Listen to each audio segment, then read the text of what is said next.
Hello friends, welcome to my channel know new Rajasthan. आज का हमारा सेशन है राजस्थान के भौतिक प्रदेश। राजस्थान के भौतिक प्रदेशों के बारे में हम आज इसका इंट्रोडक्शन जानेंगे, जिसमें हम ये देखेंगे कि राजस्थान के कितने भाग हैं, किस किस के अनुसार इन भागों को विभाजित किया गया और कितने भागों में विभाजित किया गया। तो फ्रेंड्स, सेशन शुरू करने से पहले आप सभी के लिए एक क्वेश्चन है कि राजस्थान की जनगणना के अनुसार पुरुष साक्षरता दर कितनी है। इसका आंसर आप कमेंट बॉक्स में ज़रूर करें। जहाँ से भी जैसे भी सर्च करके आपको करना है तो प्लीज़ कमेंट सेशन में इस प्रश्न का उत्तर ज़रूर दीजिएगा कि राजस्थान जनगणना के अनुसार पुरुष साक्षरता दर कितनी है। तो चलिए हम अपना सेशन शुरू करते हैं। राजस्थान के भौतिक प्रदेश मैंने अपने फर्स्ट वीडियो में अपलोड कर दिया था कि किस तरह से हमारे राजस्थान का निर्माण हुआ, शुरू में कैसे पेंजिया था, उसका विखंडन होकर किस तरह से महाद्वीप बने, किस तरह से अंगारा लैंड, गोंडवाना लैंड के अंतर्गत हमारे भौतिक विभाजन के अनुसार राजस्थान के क्षेत्र आते हैं। तो हमारा इसमें ये देख लेते हैं कि जो सबसे पहले उत्तर पश्चिमी मरुस्थल, अरावलीय प्रदेश, पूर्वी मैदानी प्रदेश, हाड़ौती प्रदेश, ये 4 भाग में विभाजित है, जिसमें उत्तर पश्चिम मरुस्थलीय प्रदेश हमारा आता है 33 सागर के अंदर। अरावली पर्वतमाला आती है हमारे गोंडवाना लैंड के अंदर। पूर्वी मैदान हमारा आता है 33 सागर के अंदर और हाड़ौती प्रदेश जो बना है गोंडवाना लैंड से। तो इसमें हमें सिर्फ 2 चीज़ें ये याद रखनी है कि जो हमारा पूर्वी प्रदेश और अरावली पर्वतमाला और हाड़ौती प्रदेश ये सभी उत्तर और पश्चिम मरुस्थलीय और पूर्वी मैदान तो आते हैं 33 सागर के अंतर्गत, और अरावली पर्वत प्रदेश और हाड़ौती पठार ये आते हैं हमारे गोंडवाना लैंड के अंदर। उसके बाद हम ये देखते हैं कि सबसे पहले हम ये जानेंगे कि इसका क्रम कैसे होता है, कि पहले क्या बना, उसके बाद क्या निर्माण हुआ, उसके बाद क्या निर्माण हुआ। तो हम सबसे पहले क्रम के अनुसार, चाहे वह भारतीय स्थिति हो, चाहे वह विश्व स्थिति हो या फिर राजस्थान स्थिति हो, तो उसका क्रम यही रहता है कि सबसे पहले हमारे पर्वत बने, उसके बाद पठार, उसके बाद क्रम आता है मैदान का और उसके बाद आता है मरुस्थल का। तो पर्वत हमारा बना प्री कैम्ब्रियन काल के अंदर, पठार हमारे क्रिटिशियस काल के अंतर्गत बनाए गए, प्री प्लेस्टोजेन काल में मैदान और प्लेस्टोजेन काल में मरुस्थल। तो ये 4 हमारे क्रम है जिसके अंदर इन पर्वत, पठार और मैदान, मरुस्थल का निर्माण हुआ। पर्वत को हम मेरू भी बोलते हैं, पठार को माल बोलते हैं, मैदान को हम मैदान ही बोलते हैं और मरुस्थल को हम मरुस्थल बोलते हैं। तो इस निर्माण के आधार पर हमारे राजस्थान की स्थिति देखी जाए तो राजस्थान अरावली, जो हमारी राजस्थान अरावली है, यह प्री कैम्ब्रियन काल में बनी। उसके बाद जो दक्षिणी पूर्वी पठार है हमारा, वो क्रिटिशियस काल के अंतर्गत बना। उसके बाद हमारा जो पूर्वी मैदान आता है वह प्री प्लेस्टोजेन काल के अंतर्गत बना, और सबसे नवीनतम जो मरुस्थल है वह पश्चिम मरुस्थल वह प्लेस्टोजेन काल के अंतर्गत बनाया। तो इस तरह से एग्जाम में ये पूछा जा सकता है कि राजस्थान का कौन सा भूखंड या कौन सा भौतिक विभाजन के अंतर्गत जो क्षेत्र आता है वह कौन से काल में बना हुआ है। तो आपको मैचिंग के अकॉर्डिंग क्वेश्चंस में दिए जा सकते हैं। उसके बाद हम ये देख लेते हैं अगला कि ये कालों के निर्माण के अकॉर्डिंग हो गया, और उसमें अगले आते हैं हमारा उत्पत्ति। हम देखते हैं राजस्थान की उत्पत्ति, हमने लास्ट पीछे देखा कि प्री कैम्ब्रियन काल, क्रिटिशियस काल, प्री प्लेस्टोजेन काल और प्लेस्टोजेन काल, ये 4 काल के अंतर्गत हमारे पर्वत, पठार, मैदान और मरु का निर्माण हुआ।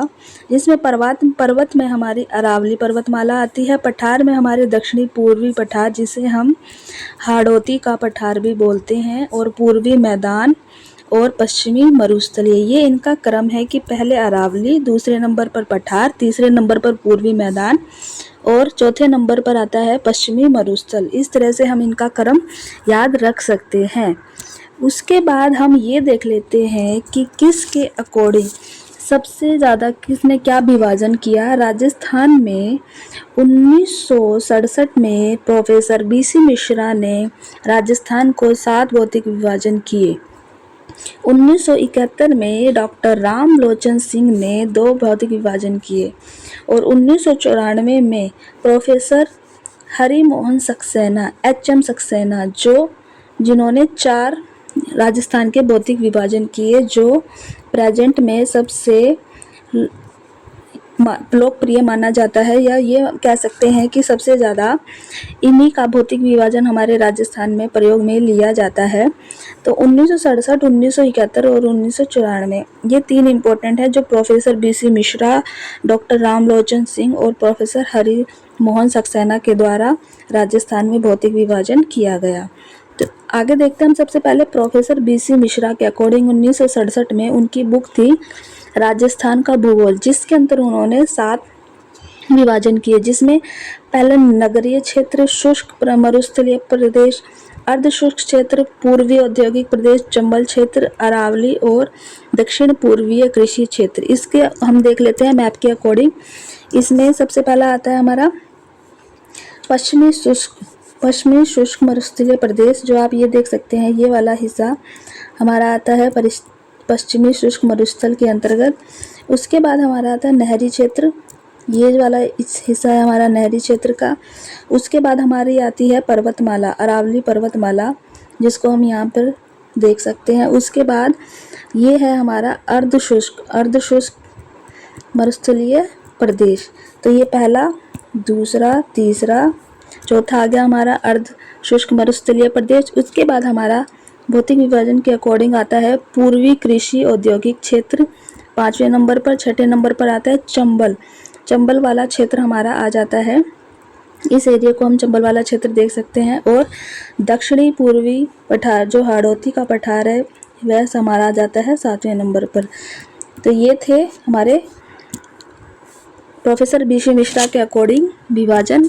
उसके बाद हम देखते हैं रामलोचन के अकॉर्डिंग हमारा भौतिक विभाजन देख लेते हैं कि 1971 में रामलोचन सिंह ने 2 भौतिक विभाजन किए थे, जिसमें पहला तो हम कहते हैं राजस्थान, दूसरा कहते हैं राजस्थान का पठार, जिसमें आप ये देख सकते हैं कि ये वाला हिस्सा तो आता है हमारा राजस्थान में और दक्षिणी हिस्सा आता है हमारा राजस्थान का पठार के अंतर्गत। ये है हमारा रामलोचन के अकॉर्डिंग।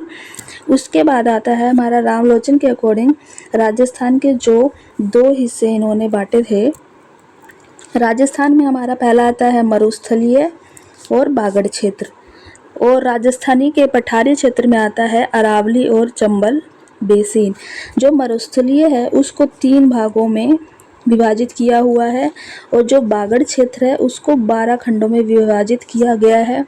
अरावली को 3 खंडों में विभाजित किया है और चंबल को 2 भागों में विभाजित किया है। तो हम ये देख लेते हैं कि मरुस्थल के वे 3 कौन से खंड हैं, बागड़ के कौन से खंड हैं, अरावली के 3 और चंबल के 3। ये एग्ज़ाम में ये पूछ सकते हैं कि रामलोचन के अनुसार कौन से खंडों को किस हिसाब से विभाजित किया हुआ है।